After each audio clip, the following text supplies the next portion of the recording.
What's up, everybody? Jesse Lee here with another exciting case study for you. This is how we made $46,978.75 in 1 week with 3 emails. This is a Klaviyo email marketing case study. I'll be telling you the exact strategy we use to make all this money with our Klaviyo email marketing.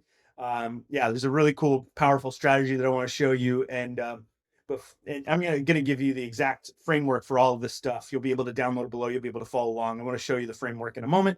But before we do anything, I want to show you proof that we actually did this. So if you see here, this is our Klaviyo account over the dates of September 24th, 2024 through, 17th through the 24th. And we made a total of $65,000 in revenue. And with Klaviyo specifically, just from our email marketing, that accounted for 71% of our revenue. People say email's dead. Totally not true. This $46,000 was made with Klaviyo specifically. So I'll show you the 3 campaigns. My face is in the way here, so let me go down. So if you come down here, you'll see these 3 emails, the GCA launch emails 1, 2, and 3. The first one, we made $16,000. The second one, almost 15,000, 14,800, and the third one, 14,650. So we're going to go over exactly how we'll talk about the copywriting, we'll talk about the timing and the strategy and what made this so powerful. And I do want to show you the framework we used to make this $65,000. I'm going to show you, except for I have another case study that we'll link to in a little bit. So let me just show you the framework we used. All right. And I'll explain a little bit more about that. So this is the framework we used. You'll be able to download this. This is down below, right? So go download that now. You're going to need this to follow along. We have a few phases to the launch here that I'm going to be talking about, but really this phase 3, what we call the open cart. This is the official week of our launch. This was kind of some pre-launch campaigning, right? So we'll go into a little bit of this. But again, what I'm going to do is sorry, I'm behind on a couple slides here. I've got the full course launch case study in another video. So I'm going to put that down below. If you're watching this on my website or YouTube, just look around this page. It should be below or somewhere on this page. You'll be able to find a link to that full case study where we talk about the 65,000. But that goes over the full product launch. That's beyond the scope of this video. I just want to show you the email marketing for this video. So let's go ahead and do that. So before we do anything else, go download your free launch framework. I'm going to put that link somewhere on the page here. Again, probably below. So yeah. Okay, so let's get started talking about, so how do we do this? All right, let me give you a little bit of background on the product that we launched and everything. This was a launch for an online course. It was a digital video course for a guy named Christopher Jasper. He runs a YouTube channel called the Gregorian Chant Academy. So let me just show you this. This should give you a clue. If you're going to do some sort of product launch or something like that, if you look at his numbers, he has about 45,000 subscribers when we launched. This is not too long ago. This launch just finished maybe a month ago. So yeah, so he was getting about 50 to 70,000 views per month. If you're doing something like this, where you got 49,000 subscribers, or you're getting something like 70 to 1,000 views per month or more, if you're in the 100,000 to 200 range, it just goes up from here. It's going to work better and better for you. But yeah, if you are doing a product launch like this with these similar numbers, you can expect something kind of like this, right? So anyway, so that's Christopher Jasper. He wanted to launch an online course. If you look at his content, a lot of it's how to sing in this specific old style of Gregorian chant, right? Super niche market. Some of you are asking yourself, well, can I actually do that? I have a really weird, super niche market. It doesn't, not a lot of people know about it. I promise you, if some people know about it, you can make this happen. So what I would suggest to you, if you are doing something, one way you can find out and figure out if this sort of launch is going to work for you is try to find other influencers, YouTube channels, TikTokers, Instagrammers that are based in a similar niche that have roughly a similar amount of followers. So if you are wondering, maybe you do woodworking, if you can go find some channels, guaranteed woodworking would work. But if you can go find some channels that have at least 50,000 followers or are getting like 50, 70, 100,000 views per month or more, this is probably going to work for you. All right. So just a little bit of background on that. So that's Chris Jasper. That's a little bit about his channel. This launch we did was a 7-day launch.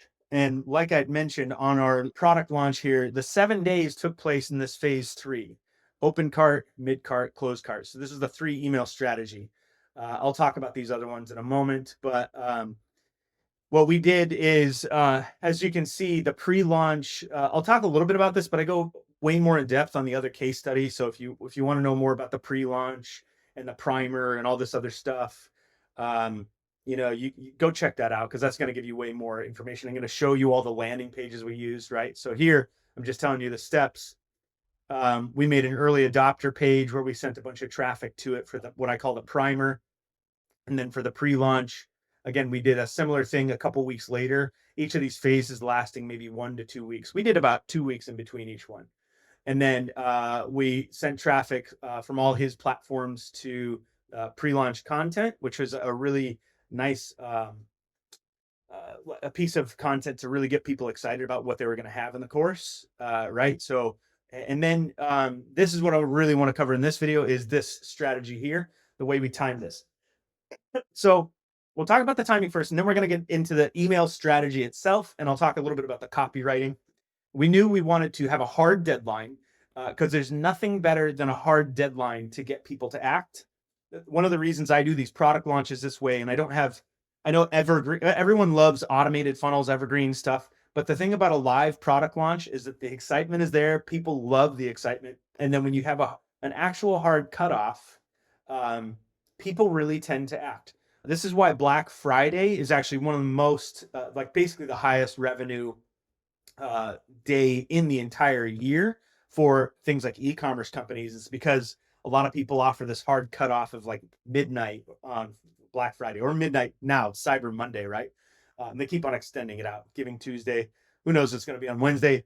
But essentially, that's the timing is, and each of these we sent in the morning, right? We did about 9 a.m. We did some analysis on our email list. You might, if you don't have any numbers on this, you can just shoot for emailing in the morning. When people get into work, they'll probably check their email. Otherwise, you can check to see if you've been sending for a while and you actually know some data on when you get the highest open rates. You can target those times too. But if you don't know, that's totally fine. Just send in the morning. It'll be good. Okay. So the open cart we did, and we always launch, by the way, on Tuesdays or Thursdays. And the reason is that, again, for us, we noticed our highest open rates were on Tuesdays and Thursdays. We'd send an email on Friday. Open rates are okay. Saturday, Sunday, almost nothing. Monday, a little bit better, but Tuesdays, a lot of people answer on Tuesday. And it's because Monday, they are overwhelmed with being back in work. Friday, they're getting ready for the weekend. And then in between, they're actually checking their emails on a regular basis. So we get a little bit more on Wednesday, but Tuesday and Thursday are our highest days in the afternoon. So now this last day, you can email 3 times on the last day. We only did one. We actually had we tried emailing a second time, but there was a malfunction. So I'm not going to talk about that. But if you have a product launch, and again, for us, this is Tuesday here, and then this mid cart was, I think it was Thursday afternoon. So that was the afternoon. And then again, we did a 7-day launch. So this closed again on Tuesday. So normally what you want to do is give countdowns to say, hey, this is the last day, and remind people, right? And this is why you can email multiple times, because you just can. People get really excited, right? So we just sent this first one in the morning. If you do that, you'll be fine. But you can also send one in the late afternoon, and then a closed cart in the evening. So yeah, this was September 17th, and this was September 24th. And then we closed our cart at 11:59 p.m. Again, if you want to see the sales pages and all that kind of stuff, just go to the other case study. We cover all those in depth there. I just want to talk about the email in this one because we used a specific strategy. Now, we didn't just send to our entire list, right? Every time we sent an email, we measured, okay, who were the purchasers? And we did not want to annoy them. So if somebody purchased on this first open cart email, we don't want to be emailing them 4 more times throughout the week. So this is where we get in the strategy I want to talk about with Klaviyo. Is we actually did some really powerful segmentation where we were able to find everyone who purchased. with our integration. We're integrated with Stripe. So if you're selling on an e-commerce platform, if you have this integration, it's going to work really well. Klaviyo is the master at this. So for every email we sent, we found all the buyers from the prior email and we took them out so that we weren't annoying them continually with more sales emails. So this is a really powerful strategy. It keeps people from getting annoyed. It keeps your subscribers happy. It keeps your buyers happy because now when you take them out, you can start sending them messaging about the course that they just bought. It's really powerful. You meet them right where they're at. And Klaviyo is one of the best for this, right? So let's go ahead and jump into, we'll talk about the segmentation in a little bit, but first, before I talk about the segmentation, I want to show you each email. So let's go into each one of these emails and I want to talk to you about just some of the copywriting techniques that we used, and then we'll jump into the timing. Well, actually, let's talk about the timing first. Again, we sent this one out September 17th. We actually sent this at 9 a.m. I'm not sure why this says 1 a.m., but we sent it at 9 a.m. And then this one was 9:30 a.m. And then this one, yeah, 10:15. So this first one, let's go ahead and jump in here. This was our, what we call the open cart email. And I'll just show you exactly some of the things we used when you do email copywriting. Because this is a specific launch, you want to make sure you don't have a lot of imagery or things like that. Now, if you have images of the product, that's fine. But I see a lot of designs that sort of take away from the copy. And what you really want is very robust copy. And so you can take a screenshot of this if you want. This is obviously, it's directed at me, Jesse Lee. I'm previewing here. But we were sending people to our video sales letter, which again, you can look at the other case study to find that video sales letter. But you'll notice something about this copy.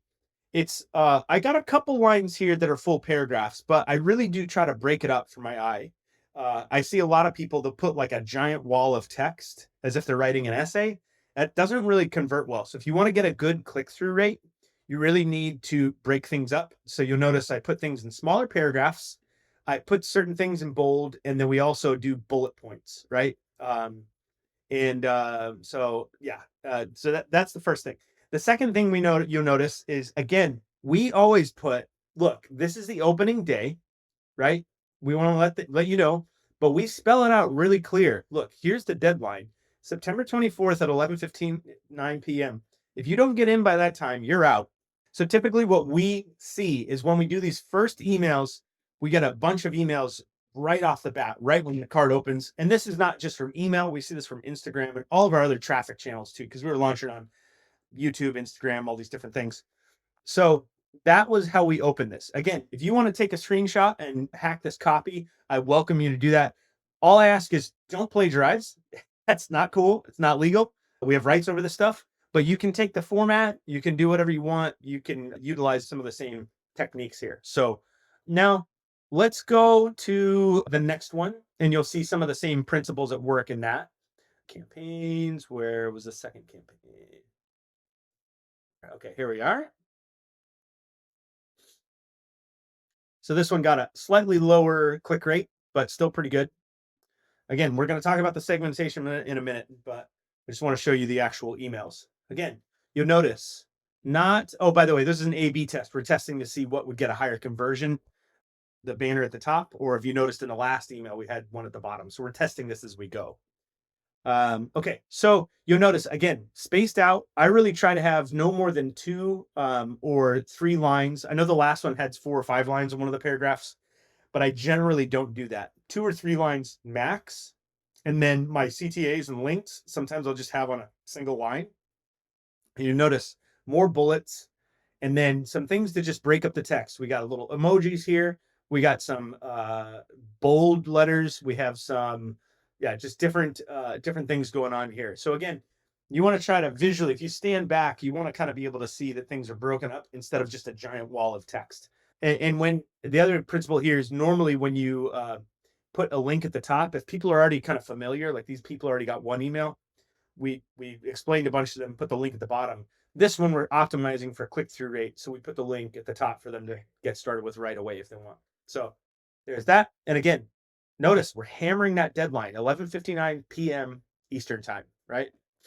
And we put the alarm bell, right? The red siren light next to that to notify them. So let's go back to the campaigns.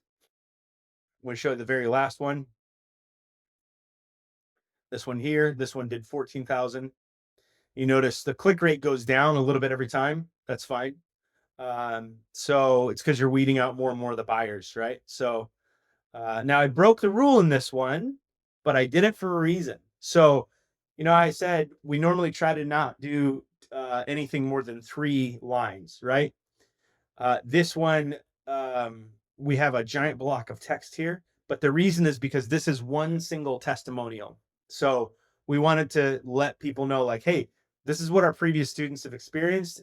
This is magical for copy because um, we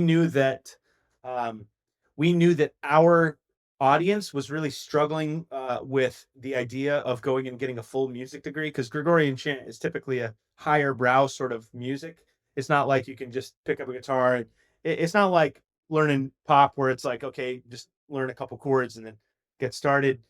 Because there's a little more on the uh, intellectual side of it.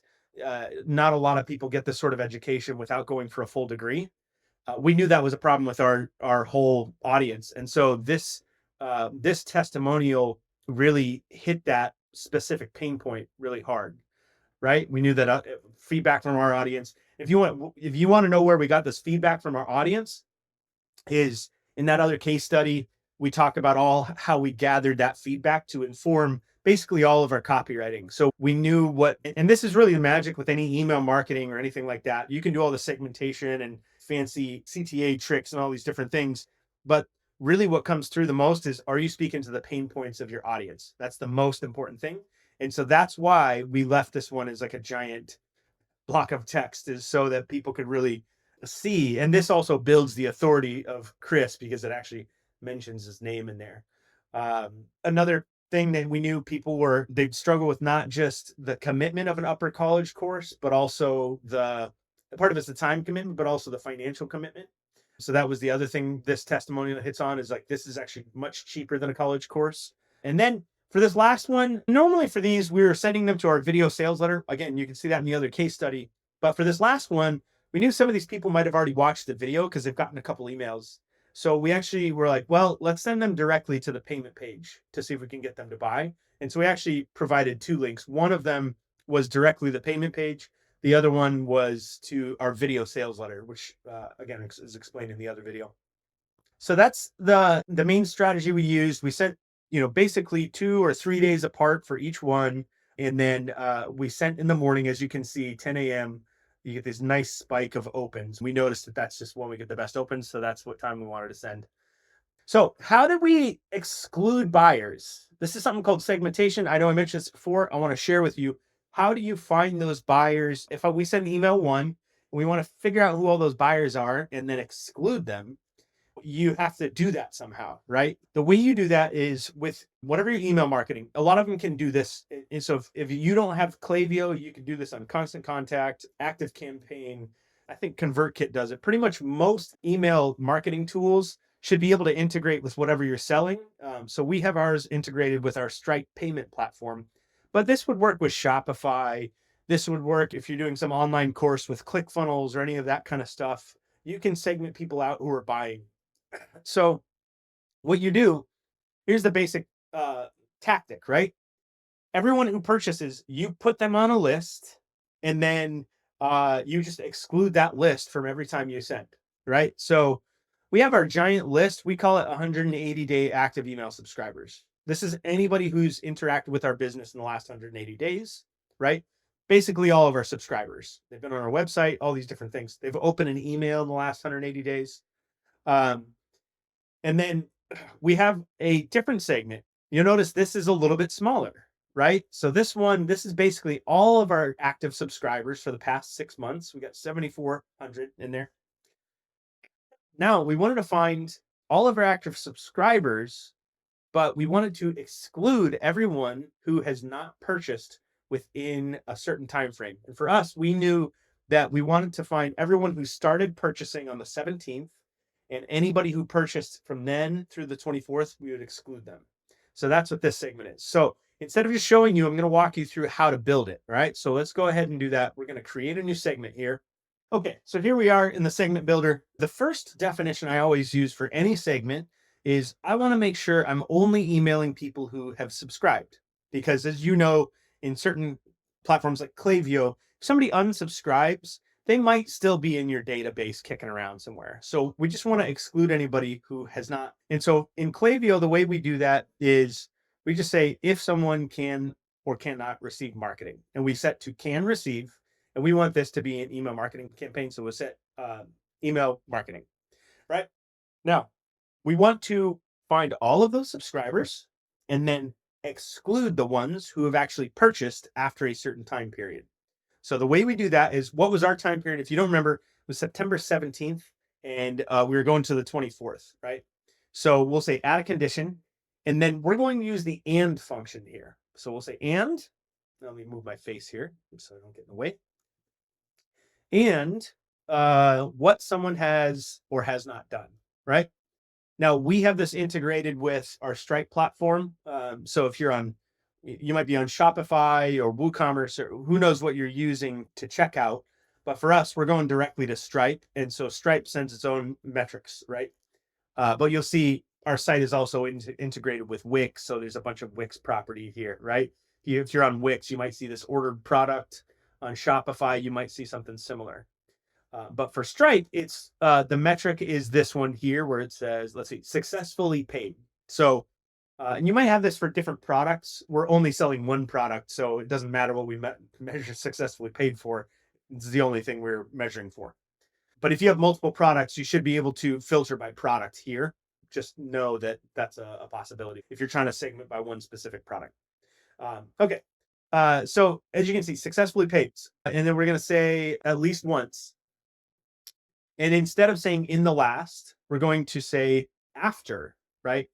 Now, if we wanted a segment where far out from the launch, we went from September 17th to the 24th, I could say between those two dates. But if you're doing this in the middle of the launch, I'm showing you what you would actually do. And so you'd say anybody who's paid at least once after, and you just come here and select the 17th, right? So where did we use this segment? This segment was used, we sent our first email to all of our subscribers, and then we sent the second two emails to this segment. So when you're done with this, all you have to do is hit this create segment button up here. I realize my face keeps on getting in the way. But basically, this is similar to what we did, right? So I want to show you how we actually did this. So we're going to go over to the actual campaigns. So if you go to our campaigns, you'll see this first one. You'll see it was sent to all active subscribers, right? And then the second one we had sent to this one, 30-day active subscribers, less purchasers after 9/17. The 30-day active subscriber, that's a little bit beyond this scope of this video, but what I wanted to mainly show you is that we're excluding people who purchased after this date of September 17th. So that was the second campaign, right? Where did it go? Let me go back to the campaigns here. Okay. So again, first one we sent to all active subscribers down here. Second one we sent to this. And then the third one we also sent to this, right? So that's, if you notice, our recipients, they get lower every single time, right? So the first one, we had 547 recipients that clicked, and then it gets lower and lower and lower. And you'll see the amount of recipients who received gets lower and lower too. So you'll see the first one went out to 4,385 people. And by the time we get to the last one, we've excluded a ton of people, and we're only emailing 3,970. Or sorry, clicking. That's the clicking, not how many we're emailing. Oh, we had a list of maybe 7,000 or 8,000 that we were emailing to. So yeah, so that is the strategy. So this is you guys can use this for your own product launches. Just to go over the results again, that's how we made $46,978 in 1 week with those 3 emails. So again, if you want the other case study, I'm going to put that in the description below. $65,000 in 7 days, and I go over the exact method for how we gathered feedback and what we did for the pre-launch and all of how that led into this email sequence with the video sales letter and everything else. So if you want to check that out, that's a great video. Please go do it. I'll put that in the description, or what I'll probably do is I'll put it here in the end screen so you can see it. And then download your free framework. And then if you want to work with me, you can also do that. Click the link below. Sorry, I got my face in the way here. It just keeps on. I just need to get rid of this. Anyway, so schedule a discovery call with me. And yeah, other than that, go ahead and click the next video here to get started and watching that other case study. And I'll talk to you soon.